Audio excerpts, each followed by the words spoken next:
하나님 아버지와 우리 주 예수 그리스도로부터 오는 은혜와 평강이 여러분과 함께 하시기를 바랍니다. 오늘은 대림절 첫째 주일입니다. 교회력이 바뀌었어요. 마태의 해에서 마가의 해로 바뀌었습니다.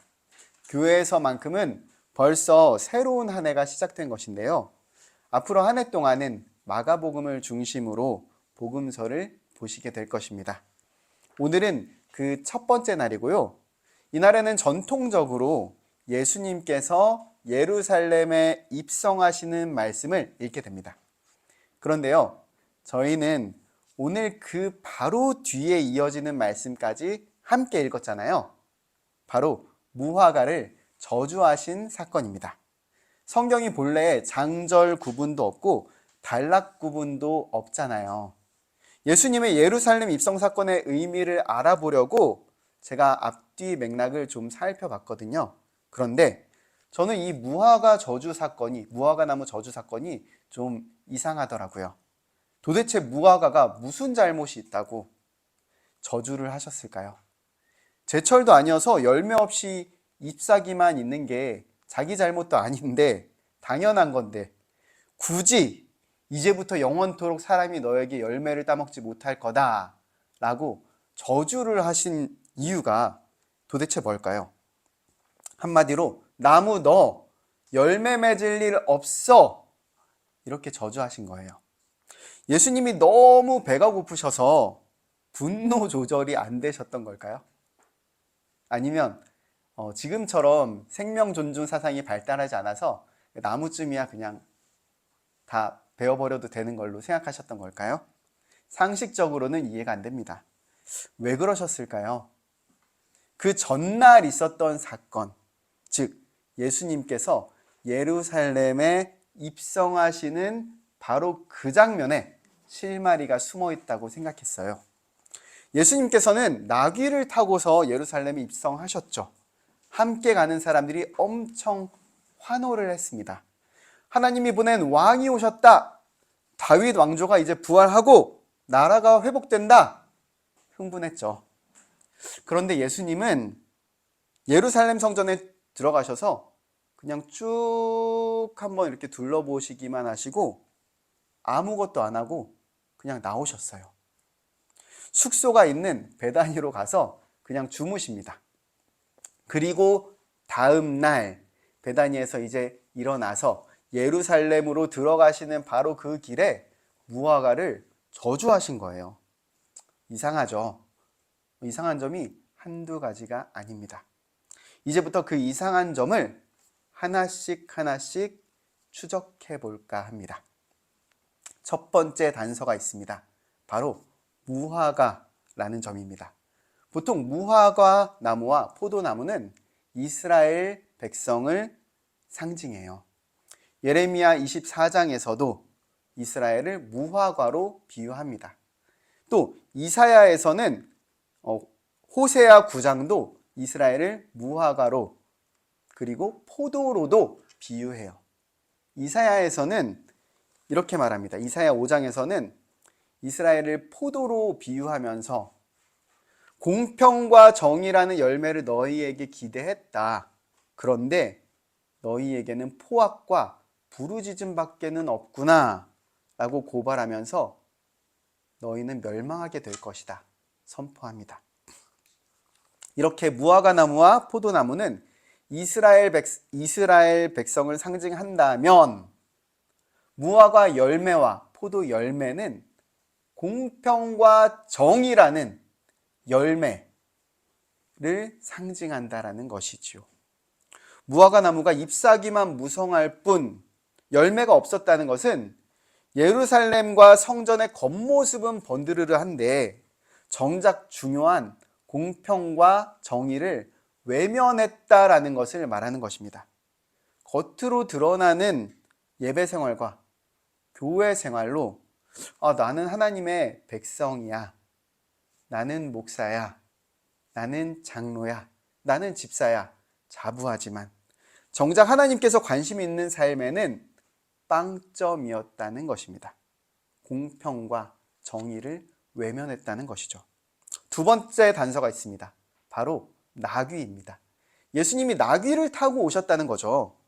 오랫동안 도보로 예수님은 갈릴리에서부터 먼 길을 도보로 오시다가 예루살렘 맞은편 동네에 도착하셔서 굳이 나귀로 갈아타셔갖고 예루살렘에 입성하셨어요. 이상하죠. 만약에 나귀를 그저 교통수단으로 이용한 거라면 상식적으로 나귀를 타고 먼 길로 오다가 예루살렘 앞에서 내려서 도보로 걸어오시는 게 맞지 않습니까? 그런데 예루살렘에서 그 앞에서 예수님이 나귀를 탔다는 건 특별한 의도가 숨어 있는 것이었다라고 봐야 해요. 상징적인 퍼포먼스를 하신 것입니다. 스가랴 9장 9절에 그 퍼포먼스가 뭔지 숨어 있습니다. 제가 읽어드릴게요. 시온에 따라 크게 기뻐할지어다. 예루살렘 따라 즐거이 부를지어다. 보라, 내 왕이 내게 임하시나니 그는 공의로우시며 구원을 베푸시며 겸손하여서 나귀를 타시나니 나귀의 작은 것 곧 나귀 새끼니라. 하나님이 보내시는 왕은 뭘 탄다고요? 말이요? 아닙니다. 나귀를 탄다는 것입니다. 공의로운 왕이에요. 공의롭다는 건 무슨 도덕책이나 법전 같은 사람을 융통성 없고 딱딱한 그런 사람을 말하는 게 아니에요. 원어는 차디크라고 하는데 이스라엘 사회 안에서 강자들의 불의한 횡포로 고통받는 약자들을 하나님께서 긍휼히 여기고 건져내실 때 쓰는 단어가 바로 이 차디크예요. 그 약자들을 긍휼히 여기고 건져내는 걸 공의롭다라고 표현을 합니다. 그런데 이 왕이 공의를 행하느라고 고난의 길을 간다는 거예요. 하지만 하나님은 그걸 그냥 내버려 두지 않으시고 이 왕을 건져내신다는 겁니다. 구원을 베푸신다는 거죠. 왕은 공의를 행하느라 고난받고, 하지만 결국에는 하나님이 구원하시고 건지신다는 것입니다. 개역개정에는 사실 이 왕이 구원을 베푸신다라고 번역되어 있지만 원어를 보면은 수동태가 맞아요. 그런데 이 왕이 섬기는 대상은 약자들과 가난한 사람들이었던 것입니다. 이걸 저는 한마디로 이렇게 요약할 수 있을 것 같아요. 곤고한 사람들이다. 사전에서 곤고하다라는 말의 뜻을 찾아봤어요. 어렵고 고생하다라는 뜻이 있더라고요. 왕이 섬기는 사람들은 곤고한 사람들입니다. 그런데 더 사실 엄청난 사실이 이 퍼포먼스에 숨어 있었어요. 그건 바로 이 왕이 섬기는 방식이에요. 섬기는 대상과 같아지기로 하신 것입니다. 겸손하여 나귀를 탄. 근데 겸손하여 나귀를 탄이라고 되어 있잖아요. 여기서 이 겸손하다라는 단어가 사실은 가난하다, 곤고하다라고 번역할 수 있는 단어거든요. 왕은 곤고한 사람들처럼 곤고한 사람들이 사는 길을 따라서 살기로 결심하신 것입니다. 물론 겸손하다라고 번역할 수도 있죠. 힘과 위엄의 상징이자 군사력을 나타내는 말을 타지 않고 군대랑 상관없이 남녀노소 누구나 타는 그런 나귀를 타셨잖아요. 나귀를 타셨다는 것은 힘과 무력으로 다스리지 않고 겸손과 평화로 다스리겠다는 것을 몸소 보여주신 것 같아요. 이제 두 번째 단서를 추적해서 얻은 결론을 요약해서 말씀드릴게요. 나귀를 타고 오신 예수님이 바로 하나님이 예루살렘에 보내신 왕이라는 것입니다. 그리고 그분은 곤고한 사람들을 섬기기 위해서 곤고한 사람들이 타는 나귀를 타셨고 곤고한 사람이 되시기로 하신 거였어요. 공의의 굶주린 채 예루살렘에 도착하셨고요. 열매가 있나 찾아보았지만 열매를 찾지 못했던 것입니다. 마지막 세 번째 단서가 있어요. 창세기 49장 10절과 연관성 속에서 찾아볼 수 있어요. 창세기 49장에서는 야곱이 자기 12아들들을 축복하는데요. 유다에 관한 축복을 보면 됩니다. 여기도 나귀랑 포도나무가 나오는데요. 읽어드릴게요. 규가 유다를 떠나지 아니하며 통치자의 지팡이가 그 발 사이에서 떠나지 아니하기를 규가 자신에게 속해 있는 그분이 오시기까지 이르리니 그에게 모든 백성이 복종하리로다. 그의 나귀를 포도나무에 매며 그의 암나귀 새끼를 아름다운 포도나무에 맬 것이요 또 그의 옷을 포도주에 빨며 그의 복장을 포도즙에 빨리로다. 유다 지파의 왕이 온다는 거예요.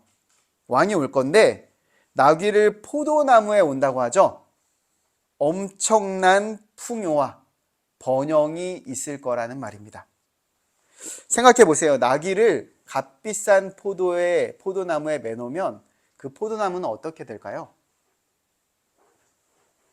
어떻게 될까요? 나귀가 그 포도를 다 먹어버릴 거예요. 엄청나게 비싼 포도나무 옆에 나귀를 메어 놓는다는 것은 그만큼 부자라는 것입니다. 그게 아무렇지도 않을 만큼 풍요롭고 평화로운 왕의 통치가 있을 거라고 예고하는 거죠.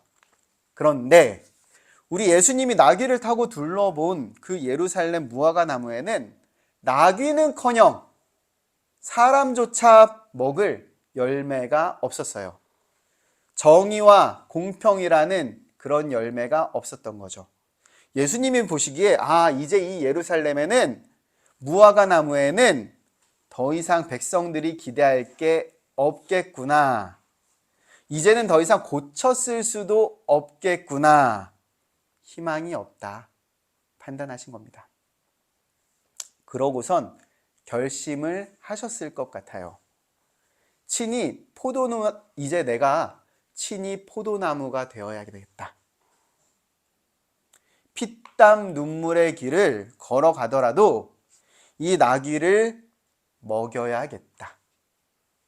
십자가에서 피를 흘리더라도 저와 여러분과 같은 곤고한 사람들을 먹여야겠다. 왕이 되어서 끝까지 책임져야겠다. 결심하셨을 것 같아요. 이제 예수님의 무화과 나무 저주 사건을 이해하기 위한 세 가지 단서를 전부 살펴봤어요. 종합하면 무화과 나무에 잎만 무성하고 열매가 없었다는 것은 예루살렘 성전과 지도층이라고 하는 사람들이 하나님이 정말 원하시는 삶에는 무관심한 채 살았다는 것을 의미합니다. 공의를 향하고 곤고한 사람들을 긍휼히 여기면서 섬기며 건져주기는커녕 그들을 내팽겨치고 오로지 종교 생활에만 몰두하며 살았다는 거죠. 곤고한 백성들을 먹일 열매가 없었던 것입니다. 무엇보다도 하나님이 왕을 보내셨지만 그 왕을 영접하고 섬기는 일에는 실패한 거예요. 왜냐하면 왕은 곤고한 사람의 모습으로 우리에게 오시거든요. 곤고한 사람을 외면한다면 왕도 외면하게 될 것입니다. 축복은 나귀를 타고 옵니다. 그리고 재밌는데요. 저주도 나귀를 타고 옵니다. 주님은 예루살렘 성전을 둘러보셨듯이 저와 여러분의 삶을 둘러보고 계십니다. 그 나귀를 먹일 열매가 있는지 없는지 말입니다. 그런데 실상 제 모습을 똑바로 들여다보면 참 부끄럽습니다. 내 모습을 있는 그대로 마주하기가 부끄러워서 우리는 눈을 돌리고 싶잖아요. 여기저기 다른 곳들을 보고 싶잖아요. 솔직히 말하자면 잎으로 잔뜩 얼굴을 가린 채 정작 이렇다 할 열매가 없는 나무의 모습이 바로 저의 모습이 아닌가 싶습니다. 공의를 행하면서 곤고한 사람들을 섬기고 건져내는 삶을 살아야 된다고 말은 하지만 정작 그런 삶을 정말 살고 있는지 돌아보면 자신이 없습니다. 예수님께서 나귀를 타고 저와 여러분 앞에 수차례 다가오실 때, 곤고한 사람을 타고 여러분 곁으로 다가오실 때 내어드릴 열매가 있을까 싶습니다. 우리가 열매를 맺지 못하도록 얽어매는 것들이 있죠. 세상과 교회에서 더 큰 자가 되어서 권세를 부리기 바라는 열망, 더 많은 재물을 소유하고 더 안락하게 살기를 바라는 욕심, 안전하고 예측 가능한 삶에 대한 추구, 때로는 이런 것들 때문에 곤고한 사람들을 건져내고 섬기는 삶으로 우리는 모험을 감행하기를 주저합니다. 인생의 보람과 의미를 맛보는 삶을 주저하는 거예요. 그런데 참 위로가 되죠. 예수님의 제자들 역시 사실 우리랑 비슷해서 위로가 됩니다. 오늘 본문 직전에 마가복음 10장에 보면 제자들은 예수님께 자리를 청탁해요. 예수님이 나 이제 죽을 거야 진지한 얘기를 3번째 하는데 거기다 대고 제자들은 예수님께 자리 청탁을 합니다. 주님, 왼쪽 자리는 저한테 주세요. 주님, 오른쪽 자리는 저에게 주세요. 읽으면서 참 저랑 비슷한 것 같아서 위로가 돼요. 주님, 목사 자리를 주세요. 주님, 세분당교회 담임 목사 자리를 주세요. 주님, 세분당교회 장소를 주세요. 야고보와 요한이 참으로 자리에만 관심이 있었던 저 같아서 위로가 됩니다. 한편으로는 참 웃기고 재밌고 부끄럽기도 하고요. 자리에 매여 있었던 걸까요? 여러분은 무엇에 매여 계십니까? 다행히도 소망이 보입니다. 오늘 복음서 본문 마가복음 11장 2절에서 예수님이 이렇게 말씀하세요. 아직 아무도 타보지 않은 나귀 새끼가 매여 있는 것을 보리니, 예수님께서 여러분이 나귀처럼 매여 있는 것을 보십니다.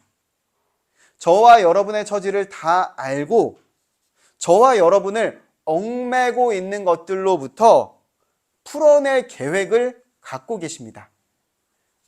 소명이라고 하죠. 저와 여러분을 부르시는 그 음성을 각자가 들으셔야 합니다. 주님의 음성은 여러 가지 통로로 오거든요. 기도 중에도 오고, 꿈과 환상으로도 오고, 말씀으로, 그리고 상황이 말해주는 바도 있습니다. 오늘 본문에서 제자들이 나귀를 부르러 온 것처럼 사람을 통해서도 와요. 중요한 것은 이것입니다. 주가 쓰시겠다. 다른 말로 하면 너 내 나귀가 되어라. 저와 여러분으로 하여금 그리스도의 전달자가 되게 한다는 것입니다. 예수님께서 저와 여러분의 주인으로서 우리 인생에 탑승하시겠다는 겁니다. 저와 여러분의 삶을 다스리시고 사용하시겠다라는 것입니다. 길을 이제 이끌 테니 믿고 따라오라 말씀하시는 거예요. 그뿐만이 아니죠. 말만 하시지 않습니다. 우리를 얽매어온 보잘것없는 것들을 하나하나 친히 풀어주십니다. 해체해 주십니다. 제자들이 가서 본즉 나귀 새끼가 문 앞 거리에 매여 있는지라 그것을 푸니. 마가복음 11장 4절입니다. 나귀는 어쩌면 제자들이 자기한테 뭘 하고 있는 건지 이해할 수가 없었겠죠. 자기를 해방하는 건지 해코지하러 온 건지 판단이 안 섰을 겁니다. 한 번도 풀려본 적이 없고 누굴 태워본 적도 없을 테니까요. 오히려 생전 처음 보는 사람과 생전 처음 겪는 그런 상황에 굉장히 혼란스러웠을 겁니다. 자기의 옛 주인이 아닌 이상한 사람들이 와서 자기를 어디론가 끌고 갈 때 더더욱 두려웠을 수도 있겠죠. 하지만 예수님께서 나귀를 타시자 그 혼란이 곧 끝이 납니다. 나귀는 해방되었고 드디어 보람과 의미가 가득 찬 삶을 살게 되는 거예요. 예수님을 태우고 그분의 다스림과 인도하심을 따라서 길을 가게 됩니다. 예수님과 동행하는 것이죠. 곤고한 길이지만 동반자 되신 왕으로부터 위로를 받으면서 그리스도의 전달자가 됩니다. 오늘 복음서 본문인 마가복음 11장을 보면 예수님의 길을 따르던 제자들 역시 부족한 점이 참 많았지만 기꺼이 왕의 나귀가 되어서 그리스도의 전달자가 된 것을 알 수가 있습니다. 예수님이 앉을 자리에 자기들의 겉옷을 깔아서 안장을 대신하도록 했고요. 길에도 겉옷과 잎이 무성한 가지들을 깔아서 레드카펫을 연출했어요. 사실 이런 모습은 이스라엘 역사에서 선례가 있는 것이었어요. 왕에게 했던 일이었고요. 오실 왕에게 하기로 돼 있던 일이었습니다. 예수님께서 나의 주님이시다 라는 것을 인정한 거예요. 주인이다 인정한 거예요. 그리고는 예수님께 해방을 간구합니다. 호산나, 지금 구원하소서라는 뜻입니다. 노예 상태에서 해방해 주세요. 이방의 압제에서 건져 주세요. 이런 의미의 탄원의 기도를 드리고 있는 거예요. 그리고 하나님 나라 통치를 간구하고 있는 것입니다. 주의 이름으로 오시는 이여, 오는 우리 조상 다윗의 나라여, 예수님을 통해서 하나님의 통치가 임할 걸 간구하는 한편, 앞으로 예수님이 나의 삶을 다스리겠구나, 이것을 기대하면서 찬송하는 거예요. 이렇게 보면 제자들 역시 굉장히 흠이 많고 자격이 없었지만, 그리고 또 예수님의 뜻을 온전히 알고 따른 것은 아니었지만 왕의 나귀가 되기 시작한 것 같습니다. 왜냐하면 제자들의 부족함에도 불구하고 예수님이 바로 제자들을 선택하시고 예수님이 부르시고 책임지시고 또 함께 걷기로 하셨으니까요.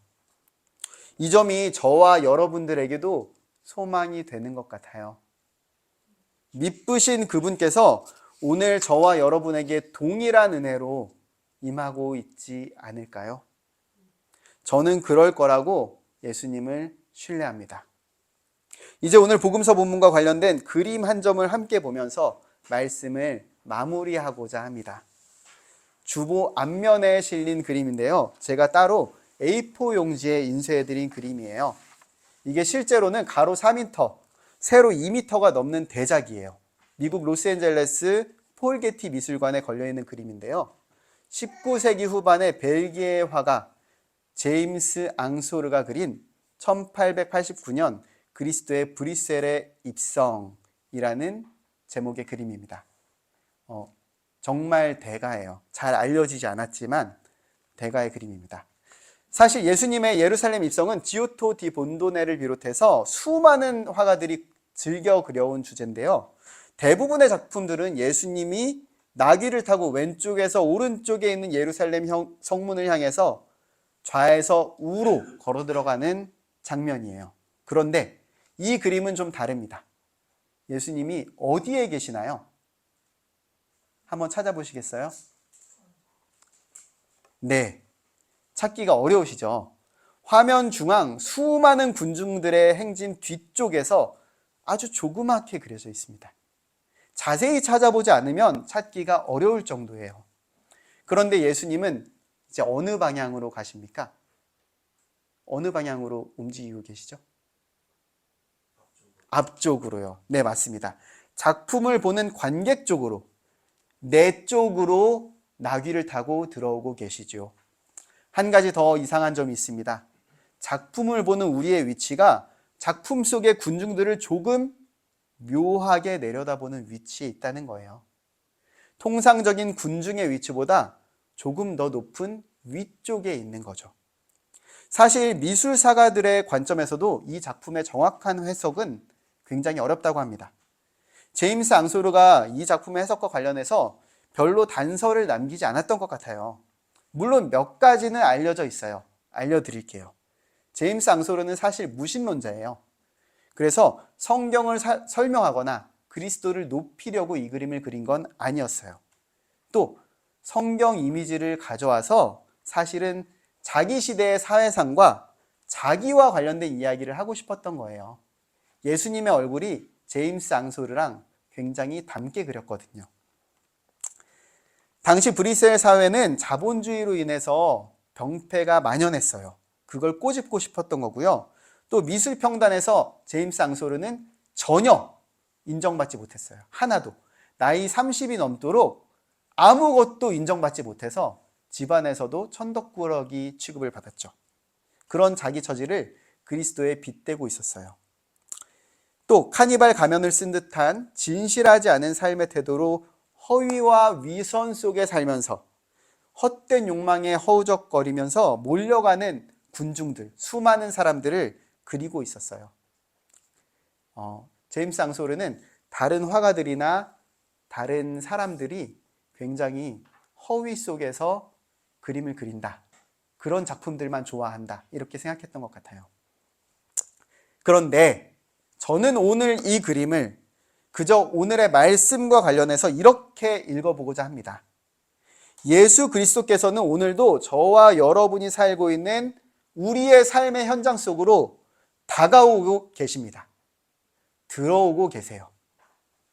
여러분은 지금 무엇을 보고 계십니까? 돈과 욕망에 이끌려서 허우적거리고 있는 사람들입니까? 진실된 삶의 태도가 결여된 채 힘과 권력에 취한 그런 사람들입니까? 무엇을 보고 계십니까? 마음의 눈을 뜨고 그들 뒤에 가려져 있는 나귀탄 왕을 보셔야 합니다. 진실된 마음, 그리고 공의를 행하면서 여러분을 향해 뚜벅뚜벅 나귀 타고 오시는 그분의 걸음에 집중해야 합니다. 곤고한 사람이 되어서 오시지요. 그래서 그분 주변에는 그분을 향해 콧대를 높게 세운 채 초라하다며 비웃는 이들이 많습니다. 하지만 우리는 그분께 집중해야 합니다. 그분이 오고 계시고요. 바로 저와 여러분을 향해서 오고 계십니다. 그리고 곧 여러분에게 요구하실 거예요. 먹을 무화과 열매가 있느냐? 여러분의 위치는 이 작품을 보고 있는 사람의 위치는 바로 무화과 나무의 높이, 무화과 나무의 시선인 것입니다. 그분에게 내어드릴 열매를 준비해야 합니다. 곤고한 사람을 먹일 공의와 긍휼의 열매를 맺어야 할 것입니다. 내어드릴 것이 준비되지 않았죠. 제자라고 하기에 부족한 나를 보면 낙심되고 부끄럽습니다. 그렇지만 다행히도 아직 끝이 아니에요. 주님은 여러분을 부르실 것입니다. 너, 내 나귀가 되어라. 그분이 여러분의 주인이 되시고 여러분을 책임질 것입니다. 얽매인 모든 욕망과 제약에서 여러분들을 해방하시고 여러분을 바로 왕의 나귀답게 만들어 가실 거예요. 곤고한 왕을 태우고 그리스도의 전달자가 될 것입니다. 다소 곤고한 길을 걸을 수도 있겠죠. 때로는 힘든 길이 될 것입니다. 그러면 함께 기도합시다. 호산나, 지금 구원하소서. 그리고 함께 기대하면서 기뻐해 봅시다. 왕께서 저와 여러분의 걸음걸음을 인도하실 거고요. 동행하시고 또 위로하실 겁니다. 그리고는 하나님의 나라를 누리게 될 것입니다. 이 설레임을 가득 안고 한 주 동안 하나님 나라를 누리시는 저와 여러분 되시기를 주님의 이름으로 축원합니다. 그리하면 모든 이해를 넘어서는 그리스도 예수의 평강이 여러분의 마음과 생각을 지키실 것입니다.